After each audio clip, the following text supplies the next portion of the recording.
দেখো কি হচ্ছে।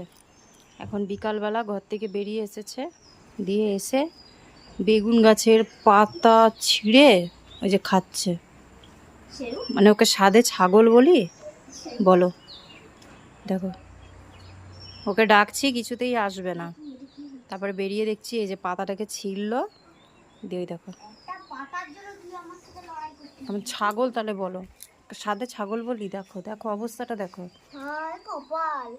ওকে আমি কাঁচা কাঁচাই কাল থেকে এইখানে বাগানে নিয়ে এসে ছেড়ে দেবো, দুপুরে আর রাতে দেখো ছিটছে কেমন করে। দেখো ওই দেখো, ওই দেখো টুকরো টুকরো করছে।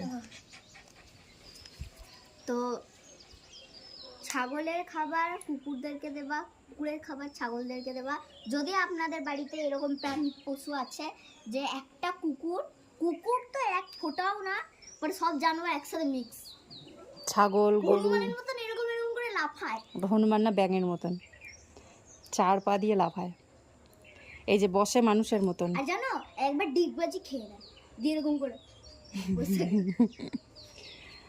ওকে কোনো দিক দিয়ে মনে হয় না যে ও হচ্ছে একটা পাপ্পি। ওকে মনে হয় দেখো শুনছে, দেখো শুনছে, শুনছে ও একটা ছাগল, একটা গরু, একটা মানুষ, সব রকম মিক্স আছে, ঠিক আছে? সব রকম মিক্স আছে। এই যে বাচ্চাদের মতন করে বসে, পেটটাকে বার করে পা দুটোকে নিচে দিয়ে হাত দুটোকে উঠিয়ে ও কিভাবে বেগুন গাছের পাতাটাকে খ্যাচ খ্যাচ করে ছিঁড়ল। এই দেখো এখানে দেখো এটা ফ্যাচ ফ্যাচ করে ছিঁড়ল জোরে জোরে। খায় না কিছু, ঠিক আছে? ও খায় না, খাবে না, কিন্তু এই যে নিয়ে নিয়ে নোংরা করবে, কোন পাতায় কি বিষাক্ত পোকামাকড় থাকবে কি থাকবে, কামড়ে দেবে। আবার কালকে ব্যাঙটাকে, একটা ব্যাঙ ছিল, ওটাকে এরকম হাত দিয়ে থাবা দিয়ে রেখে দিয়েছে, ওকে ছাড়ছে না, যেতে দেবে না। যেই ছাড়িয়ে নিয়ে এসছি আবার ঘর থেকে বেরিয়েছে, আর ব্যাঙটাও ওইখানেই বসে আছে, ওর জন্য অপেক্ষা করছে। ও গিয়ে আবার হাত দিয়ে ওকে থাবা দিয়ে আটকে রেখেছে। এই যত মানা করা হয় তত বেশি করে করে। দেখো তেজ, দেখো তেজ, দেখো ছিল, ফের ফের ছিটছে। এগুলো তেজ করে করছে।